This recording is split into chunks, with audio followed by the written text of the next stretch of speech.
সাম্প্রদায়িক সম্প্রীতি এটা রাজ্যে খুবই দরকার। এই দেশটা আমাদের সবার, নানা ভাষা, নানা মত, নানা পরিধান। আমরা বহুদলীয় গণতন্ত্রে বিশ্বাস করি। এই নরেন্দ্র মোদী অনেক কথা জড়িয়ে দাঙ্গা টাঙ্গা দিয়ে এবার মানুষ মনে করেছে হারানো দরকার, তাই মানুষ হারিয়েছে।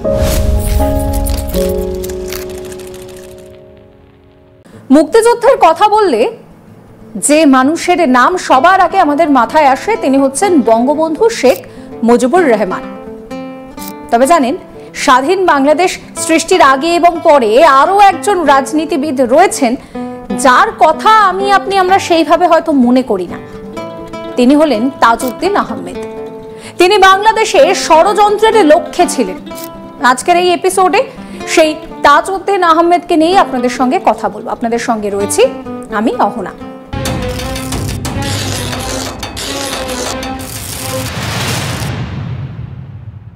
ঢাকা শহর থেকে মাত্র 82 কিলোমিটার দূরে অবস্থিত বর্তমান গাজীপুর জেলার কাপাসিয়া উপজেলায় জন্মগ্রহণ করেন বাংলার এই কৃতি সন্তান। স্কুল জীবন থেকেই তার রাজনীতির প্রতি একটা আগ্রহ ছিল, বেশ সচেতন ছিলেন তিনি। শান্ত, সংযমী, মিতভাষী, দায়িত্বশীল, স্নেহপরায়ণ এই সমস্ত গুণাবলীগুলো কিন্তু ছোটবেলা থেকেই তার মধ্যে ছিল। রাতের অন্ধকারে ঢাকার কেন্দ্রীয় কারাগারে বন্দী অবস্থায় তাকে জানে শেষ করা হয়। তাজউদ্দিন আহমেদ বাঙালি জাতির জন্য একটা রাষ্ট্র গঠন করতে চেয়েছিলেন। স্বাধীন করা আর রাষ্ট্র গঠন করা দুটো কিন্তু এক নয়। রাষ্ট্রকে গড়ে তুলতে হয়। ৭১ সালে রক্ত দিয়ে বাঙালি রাষ্ট্র অর্জন করেছে, কিন্তু রাষ্ট্রটি গঠনের প্রক্রিয়া শুরু হয় কিন্তু স্বাধীনতার পর। ৭২-এ রাষ্ট্র গঠনের জন্য সংবিধানে ৪ মূল রীতি সেটা কিন্তু গৃহীত হয়। এই ৪ মূল নীতি কয়েকজন মানুষ ঘরে বসে নির্ধারণ করেননি। কোনো বিশেষ মানুষের পরিকল্পনায় ৪ মূল নীতি সংবিধানে স্থান পায়নি। জাতীয়তাবাদ, গণতন্ত্র, ধর্মনিরপেক্ষতা, সমাজতন্ত্র, এগুলো হলো এদেশের মানুষের দীর্ঘ আন্দোলন এবং সংগ্রামের ফসল। এই ৪টি আদর্শের উপরে ভিত্তি করে দেশ স্বাধীন হয়। সংবিধানের মূল যে ৪টে নীতি তা গ্রহণের মধ্যে দিয়ে বাঙালি জাতি রাষ্ট্র গঠনের যে প্রক্রিয়া শুরু হয়েছিল সেই প্রক্রিয়া কিন্তু এই মানুষটি শুরু করেন।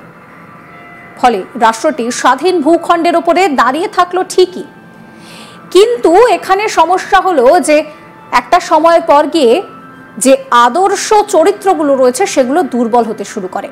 রাষ্ট্রের দুর্বল দিকগুলো কিন্তু স্বাধীনতার 50 বছর পরও সবল হয়নি।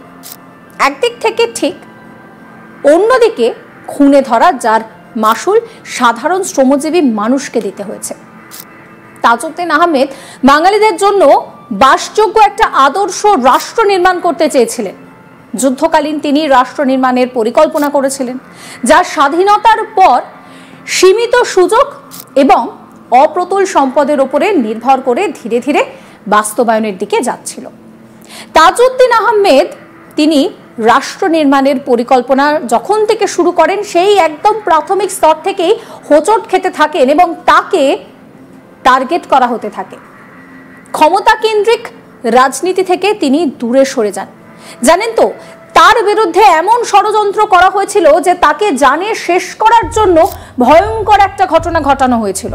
তাকে প্রথমে গুলি করা হয় এবং তারপর তিনি বেঁচে আছেন না তার মৃত্যু হয়েছে সেটা নিশ্চিত করার জন্য তার উপরে আবার হামলা করা হয়। মানে ভাবতে পারছেন কি পরিস্থিতি? এই যে বিষয়টা বললাম যে তিনি ক্ষমতা কেন্দ্রিক রাজনীতি থেকে দূরে সরে যান, অর্থমন্ত্রকের দায়িত্ব থেকেও তাকে পদত্যাগ করতে হয়। বাকশালেও তিনি ছিলেন সাধারণ সদস্য। তিনি সাধারণ দলীয় এমপি। তারপরও বাংলাদেশ বিরোধী শক্তি তাজউদ্দিনকে কিন্তু নিরাপদ বলে মনে করেনি। প্রথমে তাজউদ্দিনকে গ্রেফতার ও পরে তাকে কারাগারে পরিকল্পনা করে জানে শেষ করে দেওয়া হয়। বাংলাদেশের সপক্ষে শক্তি তাজউদ্দিন তিনি বাংলাদেশ রাষ্ট্র গঠনের পরিকল্পনার মূল্যায়ন না করলেও বিরোধী শক্তি জানতো একমাত্র তাজউদ্দিন বাঙালি রাষ্ট্র গঠনের নেতৃত্ব দেওয়ার ক্ষমতা রাখেন, অন্য কারোর মধ্যে সেই ক্ষমতা নেই। ৩রা নভেম্বর জাতীয় 4 নেতাকে জেলখানায় পরিকল্পিতভাবে জানে শেষ করার মধ্যে দিয়ে শুধু কয়েকজন মানুষকে যে সরিয়ে দেওয়া হয়েছে তা নয়, বাংলাদেশ রাষ্ট্র গঠনের পরিকল্পনাকেও সেখানে শেষ করে দেওয়া হয়। এবার একটু তার সম্পর্কে আপনাদেরকে বলি। এতক্ষণ ধরে বললাম যে কিভাবে তার বিরুদ্ধে ষড়যন্ত্র করা হয়েছে। 1944 সালে ম্যাট্রিক পরীক্ষায় বাংলা প্রদেশের একমাত্র বোর্ড কলকাতা বোর্ডে তিনি 12তম স্থান অর্জন করেন। 1948 সালে তিনি আরো পরীক্ষা দেন এবং তারপর ঢাকা বোর্ড থেকে তিনি কিন্তু ভালো র্যাঙ্ক করেন। 1953 সালে ঢাকা বিশ্ববিদ্যালয় থেকে তাজউদ্দিন অর্থনীতিতে স্নাতক ডিগ্রি লাভ করেন। আর বিদ্যালয় পর্যায়ে মূল বিষয় অর্থনীতির পাশাপাশি তিনি কিন্তু আরো বিভিন্ন বিষয় নিয়ে পড়াশোনা করছিলেন, যার মধ্যে ইতিহাস, রাষ্ট্রবিজ্ঞানী সমস্ত কিছু ছিল। বিশ্ববিদ্যালয় থেকে তিনি কিন্তু আইনশাস্ত্রেরও পাঠ নিয়েছেন। যখন তিনি 9-এ পড়েন সেই সময় তিনি কোর্টে যাতায়াত করতেন, উকিল এবং জজ সাহেবদের আলোচনা, তর্ক বিতর্ক শুনতেন।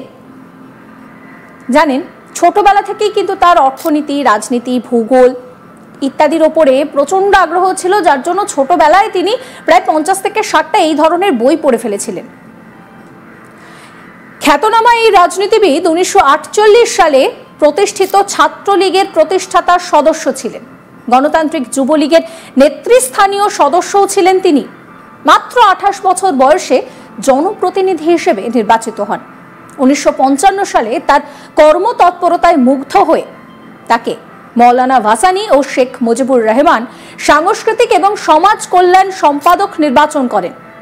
64 সালে আওয়ামী লীগের সাংগঠনিক সম্পাদক হিসেবে নির্বাচিত হন।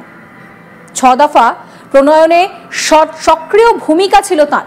6 দফা আন্দোলনে তাজউদ্দিন ঘনিষ্ঠভাবে সহযোগিতা করেছিলেন শেখ মুজিবকে। তিনি খুব কাছের ছিলেন মুজিবের। শেখ মুজিব যেদিন পূর্ব পাকিস্তান আওয়ামী লীগের সভাপতি হন, সেই দিনই তাজউদ্দিন সাধারণ সম্পাদক হন। শুরু হয় বাংলার রাজনৈতিক আকাশে বঙ্গবন্ধু ও তাজউদ্দিন জুটির ঘনিষ্ঠভাবে পথ চলা। আর এই রাজনৈতিক জুটির ঘনিষ্ঠতা দুশ্চিন্তার কারণ হয়ে দাঁড়ায় পাকিস্তানি শাসক গোষ্ঠীর কাছে। তাই পাকিস্তানের স্বৈরাচারী সামরিক সরকার তখন থেকেই শেখ মুজিবের কাছ থেকে তাজউদ্দিনকে দূরে সরিয়ে রাখার সিদ্ধান্ত নেয়। কারণ পাকিস্তানি শাসক গোষ্ঠী তাজউদ্দিনকে ভয় পেত তার প্রখর মেধা, তার প্রজ্ঞা, বুদ্ধি এবং কৌশলকে। তাই তাকে ঢাকা জেল থেকে ময়মনসিংহ জেলে স্থানান্তর পর্যন্ত করা হয়, কিন্তু তাতে লাভ কিছু হয়নি। কেননা তাজউদ্দিনের মেধা, যোগ্যতা, দূরদর্শিতা, বিশ্বস্ততার প্রতি শেখ মুজিবের কিন্তু যথেষ্ট আস্থা ছিল। বস্তুত শেখ মুজিবুর রহমান এবং তাজউদ্দিন ছিলেন যেন একে অন্যের পরিপূরক। বঙ্গবন্ধু তাজউদ্দিনের স্ত্রী জোহরা তাজউদ্দিনকে একদম নিজের মনে করে স্নেহ করতেন। তাজউদ্দিনের দিন রাতের অক্লান্ত পরিশ্রমের বিষয়টা খুব ভালো করে মুজিব জানতেন। 70 সালের ডিসেম্বরে জাতীয় পরিষদ এবং প্রাদেশিক নির্বাচনে প্রার্থী মনোনয়নে পার্লামেন্টারি বোর্ড সভাপতি ছিলেন বঙ্গবন্ধু শেখ মুজিব, আর সদস্য সচিব ছিলেন এই তাজউদ্দিন। ওই সময় প্রার্থী নির্বাচনে তাজউদ্দিন অনন্য ভূমিকা পালন করেছিলেন। তাজউদ্দিনের সবচেয়ে বড় কৃতিত্ব এবং অবদান মহান মুক্তিযুদ্ধে বঙ্গবন্ধুর অবর্তমানে তৎকালীন ভারতের প্রধানমন্ত্রী ইন্দিরা গান্ধীর সঙ্গে সফল যোগাযোগের মাধ্যমে একদিকে ভারতের সাহায্য, সহযোগিতা এবং সমর্থন আদায়, অন্যদিকে মুজিব সরকার গঠন। 17 এপ্রিল বর্তমানের মেহেরপুর জেলার বৈদ্যনাথ তলার আমবাগানে গঠিত হয় সরকার। তাজউদ্দিন আহমেদ বঙ্গবন্ধুর প্রতি প্রচন্ড শ্রদ্ধা, ভালোবাসা এবং কৃতিত্বের নিদর্শন স্বরূপ এই সরকারের নামকরণ করেন মুজিবনগর সরকার। শপথ গ্রহণ শেষে সাংবাদিকদের উদ্দেশ্যে তিনি বলেন যে আজ থেকে আমাদের শপথ গ্রহণের এই মেহেরপুরের নাম হবে বাঙালি জাতির সর্বশ্রেষ্ঠ নেতা বঙ্গবন্ধু শেখ মুজিবুর রহমানের নাম অনুসারে মুজিবনগর, এবং এই মুজিবনগর আজ থেকে বাংলাদেশের রাজধানী। এই মুজিবনগর সরকার তথা বাংলাদেশ সরকারের প্রথম প্রধানমন্ত্রী ছিলেন তাজউদ্দিন আহমেদ। আর সমস্ত শ্রদ্ধার আসনে রাষ্ট্রপতি হিসেবে ছিলেন বঙ্গবন্ধু শেখ মুজিবুর রহমান। কিন্তু এই তাজউদ্দিন ছিলেন ষড়যন্ত্রের লক্ষ্যে। প্রশ্ন হচ্ছে যে তাজউদ্দিন কেন প্রথম লক্ষ্য ছিলেন? কারণ তাজউদ্দিনকে সরিয়ে দিতে পারলে পরাজিত করা সম্ভব।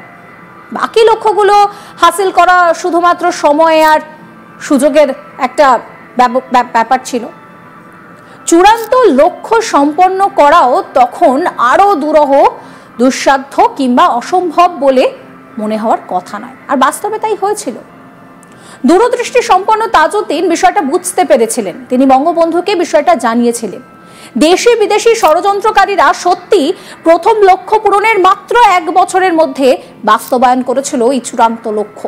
ষড়যন্ত্রকারীদের নীল নকশার ষোলকলা পূর্ণ হয়েছিল। তাজউদ্দিন দেখেছিলেন বেশ কিছু বিষয়। বাংলাদেশ ও বাঙালি জাতির যে একটা অদ্ভুত ট্র্যাজেডি, সেই শেষ অধ্যায়ের শেষ রেখাটা কিন্তু টানা হয়েছিল তার মতো একজন দেশ দরদি জনবান্ধব রাষ্ট্রনায়ককে শেষ করার মধ্যে দিয়ে। তাজউদ্দিন ছিলেন স্বাধীন ও মুক্তিযুদ্ধের দিনের প্রধানমন্ত্রী। বঙ্গবন্ধুর স্বদেশ প্রবর্তনের আগের মুহূর্তে স্বাধীন বাংলাদেশের প্রথম প্রধানমন্ত্রী। যে কোনো দেশের মুক্তি ও স্বাধীনতার যুদ্ধ কেবলমাত্র রণক্ষেত্রে যে তৈরি হচ্ছে তা নয়, তার থাকে নানামুখী বিস্তার এবং বিস্তৃতকরণের অধ্যায়। আর সেই সবের ক্ষেত্রে অস্ত্রের ব্যবহারের দরকার পড়ে না, সেগুলো প্রতীকী রূপে যুদ্ধতেই সংগঠিত হয়। সেই দিনগুলোতে তাজউদ্দিনের দূরদর্শিতা অনেকটাই বাংলাকে এগিয়ে নিয়ে গিয়েছিল। তার মধ্যে অদ্ভুতভাবে আগে থেকেই বিষয়কে বুঝে নেওয়া অর্থাৎ প্রেডিক্ট করার একটা বিষয় ছিল। তার জন্য প্রবাসীদেরকেও তিনি একসঙ্গে নিয়ে চলতে পারতেন। অর্থাৎ যুদ্ধ মানেই যে সমরের লড়াই, হাজার হাজার মানুষের জানে শেষ হয়ে যাওয়া, এই বিষয়ের উপরে তার ভরসা ছিল না। আর এইভাবেই তিনি একটা নতুন সমীকরণ তৈরি করেছিলেন। বাংলাদেশের স্বাধীনতা ও মুক্তিযুদ্ধকে ঘিরে জারি ছিল এই রকমেরই সমস্ত অঙ্ক। যুদ্ধদিনের পুরো সময়টা বঙ্গবন্ধু ছিলেন পশ্চিম পাকিস্তানের কারাগারে। স্বাধীনতা ও মুক্তিযুদ্ধের মহানায়কের অনুপস্থিতিতে এই দায়িত্ব পালন করা কতটা দুরূহ ছিল তা কিন্তু তাজউদ্দিন জানতেন, এবং তিনি পুরো গবেষণা করেই পরিকল্পনা করে এগিয়েছিলেন। সেই কঠিন দিনের মুহূর্তগুলোকে সামলিয়ে মুক্তিযুদ্ধকে সঠিক পথে যিনি নিয়ে গিয়েছিলেন, সেই কাণ্ডারি কিন্তু অবশ্যই এই তাজউদ্দিন। শুধু দেশি বিদেশি ষড়যন্ত্র নয়, দলের ভিতরে অন্তর্কলহ এবং দলের সহযোগী সংগঠনগুলোর নেতৃবৃন্দের চ্যালেঞ্জ সামাল দিয়ে স্বাধীনতা ও মুক্তিযুদ্ধ নামক তরিকে বিজয়ের জয়মাল্যের তীরে ভেড়ানোর জন্য যিনি সর্বস্ব বাজি রেখেছিলেন, তিনি হলেন এই তাজউদ্দিন। বিরল নয়, অভূতপূর্ব এবং বিশ্ব মানচিত্রে অতুলনীয় সেই নেতৃত্বকেও হেনস্থা করা হয়েছে। তার প্রধানমন্ত্রীর দায়িত্ব পালনকে প্রশ্নবিদ্ধ করা হয়েছে, তবু তিনি নিজের লক্ষ্যে অবিচল থেকেছেন। ষড়যন্ত্রকারীরা এমনও ফাঁদ পেতেছেন, হয় স্বাধীনতা না হয় মুজিব, যে কোনো একটা বেছে নাও। তাজউদ্দিন এই ফাঁদে পা দেননি। তিনি স্পষ্ট করে বলেছেন, স্বাধীনতা মুজিব আমার দুই চাই। ফলে ষড়যন্ত্রকারীরা হালে পানি পাননি, তাদের লক্ষ্য পূরণ হয়নি। দেশ স্বাধীন হয়, বঙ্গবন্ধু ফিরে আসেন। তাজউদ্দিন প্রধানমন্ত্রীত্বের দায়িত্ব ছেড়ে দিলেন বঙ্গবন্ধুর কাছে। বঙ্গবন্ধুর সরকার অর্থ এবং পরিকল্পনার মন্ত্রীর দায়িত্ব দিলেন। দেশি বিদেশি ষড়যন্ত্রকারীরা স্বাধীনতার আগে ব্যর্থ হলেও তারা কিন্তু পথ থেকে সরে যায়নি। স্বাধীন বাংলাদেশে তাদের প্রথম টার্গেট ছিল এই তাজউদ্দিন, আর চূড়ান্ত লক্ষ্য বঙ্গবন্ধু। সেইভাবেই কিন্তু একের পর এক নীল নকশা হয়। ষড়যন্ত্রকারীরা 6 দফা থেকে দেখে আসছেন তাজউদ্দিন আহমেদ দায়িত্ব পালনে কতটা আন্তরিক, প্রতিশ্রুতিবদ্ধ একজন মানুষ। বঙ্গবন্ধুর সঙ্গে তার বোঝাপড়া, আস্থা, নির্ভরতা, বিশ্বাসের একটা আলাদাই জায়গা ছিল। তাই জন্য কোনো ষড়যন্ত্রকারী তাজউদ্দিনকে অগ্নি পরীক্ষায় অসফল করতে পারেনি। আর এইভাবেই তাজউদ্দিন সাফল্যের সঙ্গে এগিয়ে গিয়েছেন। তবে ষড়যন্ত্রকারীরা তারাও মরিয়া ছিল, একের পর এক ব্যর্থতা হওয়া সত্ত্বেও তারা নিজেদেরকে অপ্রতিরোধ করে তুলতে চাইল। আর এরপর তাকে গ্রেফতার করা, আর গ্রেফতার করে রাতের অন্ধকারে জানে শেষ করে দেওয়া। এইভাবেই একটা অধ্যায়কে ষড়যন্ত্রকারীরা তারা শেষ করতে চেয়েছিল। তাতে আন্তর্জাতিক মদতও কিন্তু ছিল, এবং মুজিবের নিজের লোকজন তারাও কিন্তু সেখানে যথেষ্টই গুরুত্বপূর্ণ ভূমিকা পালন করে। ষড়যন্ত্রকারীরা কখনোই চায়নি যে বাংলাদেশে এই স্বাধীন সুন্দর যে একটা জাতি গঠন সেটা হোক, আর সেই রকম ভাবেই তারা যাবতীয় প্লটিং করতে শুরু করেন। কিন্তু কখনোই তাজউদ্দিনকে নিজের লক্ষ্য থেকে দূরে সরিয়ে রাখা যায়নি। সেই জন্যই ষড়যন্ত্রকারীরা বুঝেছিলেন যে তাজউদ্দিনকে জানে শেষ করা তাদের কাছে কতটা জরুরি। তাজউদ্দিন বেঁচে থাকলে সংবিধানের 4 মূল নীতি সেগুলোকে আঁকড়ে ধরেই তিনি থাকতেন, আর সেইভাবেই বাংলাদেশ চলত। এইভাবে পুরো ষড়যন্ত্র তৈরি করা হয়। আর এই ষড়যন্ত্রের কথা বলতে গেলে যার কথা একটু ছুঁয়ে যেতেই হয়, তিনি হচ্ছেন খন্দকার মোস্তাক। তিনি সরকারের যতই বড় দায়িত্ব পান না কেন তার মধ্যে অন্তর্দ্বন্দ্বের আত্মপ্রকাশ আসে। তাজউদ্দিনের নেতৃত্বে গঠিত সরকার দুটি হুমকির মুখে পড়ে, তার মধ্যে এই নামটা কিন্তু ভীষণভাবে গুরুত্বপূর্ণ। এই ভিডিও আপনাদের কেমন লাগলো অবশ্যই কমেন্ট করে জানাবেন, কমেন্ট সেকশন খোলা রয়েছে আপনাদের জন্য। আর এই রকম সমস্ত কন্টেন্টের জন্য, ষড়যন্ত্রের আরও এপিসোড দেখার জন্য চ্যানেলটিকে সাবস্ক্রাইব করবেন, সঙ্গে রাখবেন। আর অবশ্যই আমরা হোয়াটসঅ্যাপেও রয়েছি, তাই ফলো করতে ভুলবেন না আজ তাক বাংলার হোয়াটসঅ্যাপ চ্যানেলও। সাম্প্রদায়িক সম্প্রীতি এটা রাজ্যে খুবই দরকার।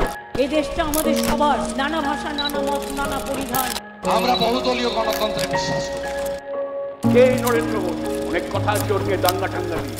এবার মানুষ মনে করেছে হারানো দরকার, তাই মানুষ হারিয়েছে।